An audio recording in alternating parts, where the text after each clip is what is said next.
are here today with Miss Erlene Alunan, one of the accredited Department of Tourism tour guides. And just to know more about where we are, so Miss Erlene, what can you say about this church? Yes, this is the only Gothic Renaissance church outside of Luzon.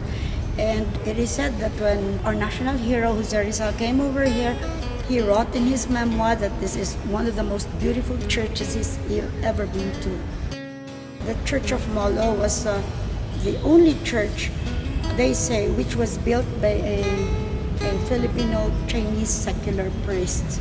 The only church which was not built by the Agostinos in the area. They say one of the reasons why we have so many bakeries in the area, it is said that to piece together the coral blocks, they need to use lime and egg white. This is one of those churches which were done by the locals through obras pias. That time, there was no separation of the church and the state. For some people, they say it's a form of taxation. If you have money, you pay. But if you don't have money, you are required to work for the church. So the men are required to render a certain number of hours for the construction of churches. So I heard that women come here and to pray for a good boyfriend, husband. So does that really happen here? They say a lot of people believe that this is where they have to ask for the intercession of Santa Ana for them to have an ideal husband or an ideal boyfriend material. It is said that Santa Ana, the mother of Mary, is the best person to give that favor.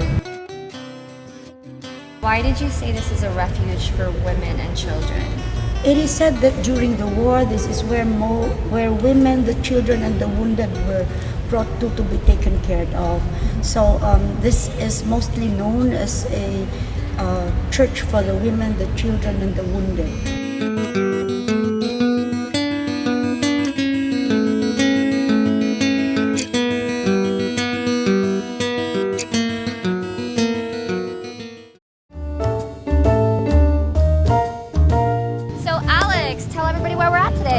Hi guys, we are currently at the Miagao Church, also known as the Church of Santo Tomas de Villanueva.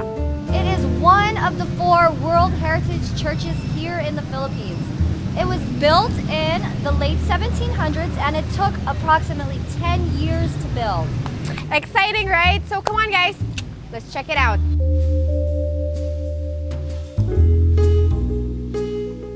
This church is built like a fortress. That's why this is popularly known as the Fortress Church of Miagao.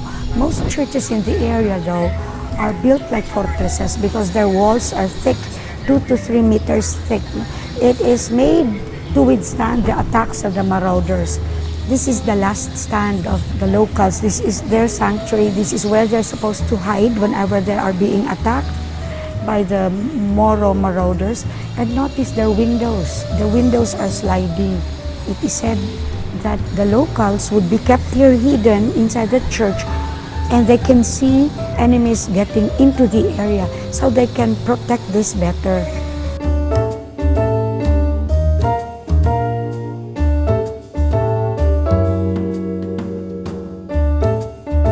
The retablo of the church is said to have been gilded in 75% 24 karat gold. That's Santo Tomas de Villanueva. He is the patron saint of this place. He has been very, very charitable daw. Magmula pa nung araw, kahit na bata pa siya, he is known to go home to his house na wala siyang saklop dahil binibigay niya ang kanyang mga damit sa mga nangangailangan. So, he is also considered the patron saint of the poor.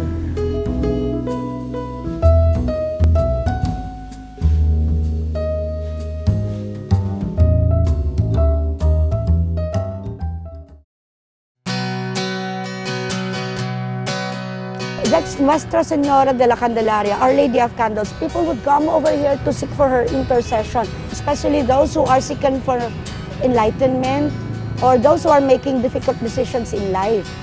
She's quite famous. A lot of people who are taking the bar exams they would come here to pray for her intercession. This church was built in 1874 under Bishop Mariano Franco. He is the first bishop of Haro. And like most churches, this was done in coral blocks. So they had also to use lime and egg white, the binders they used earlier to construct structures like this. This is the image of Our Lady of Candles. She was declared the patroness of Western Visayas by Pope John Paul II when he came over here in February 21 of 1981. He said Mass on this balcony, and it was him who crowned the image of Our Lady of Candles. She is the only religious icon canonically crowned by a pope and now a saint.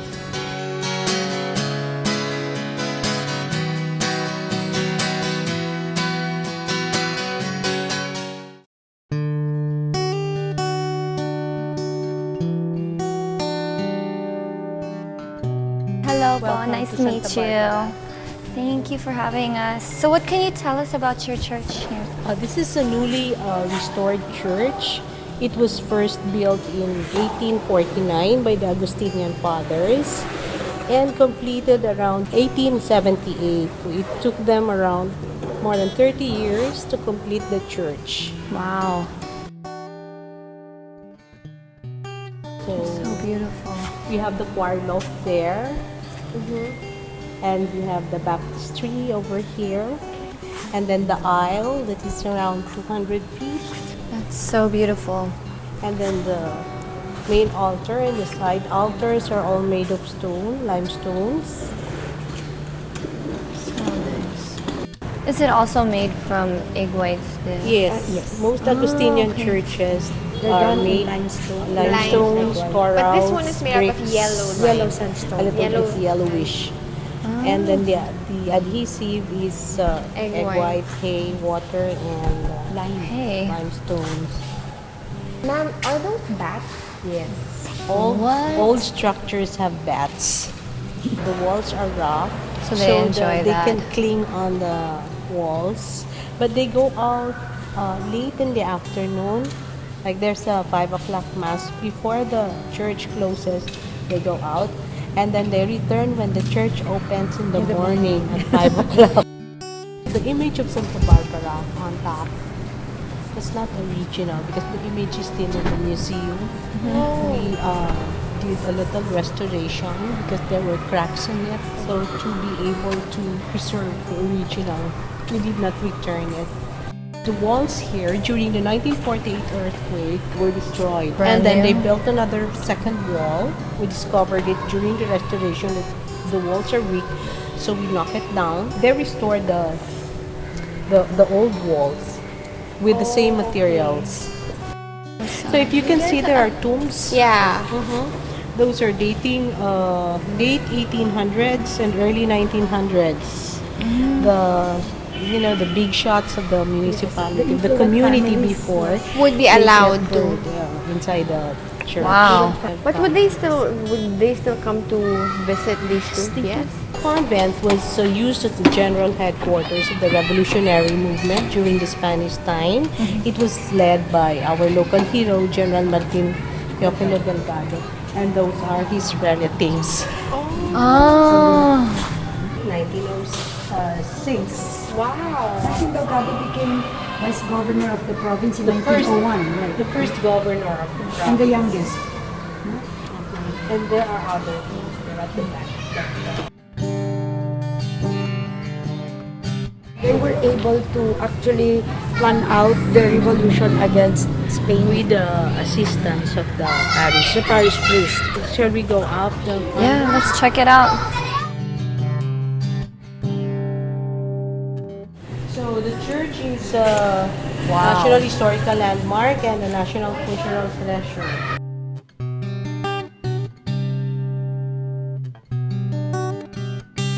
You guys really maintain the character of Yeah, that's what I love.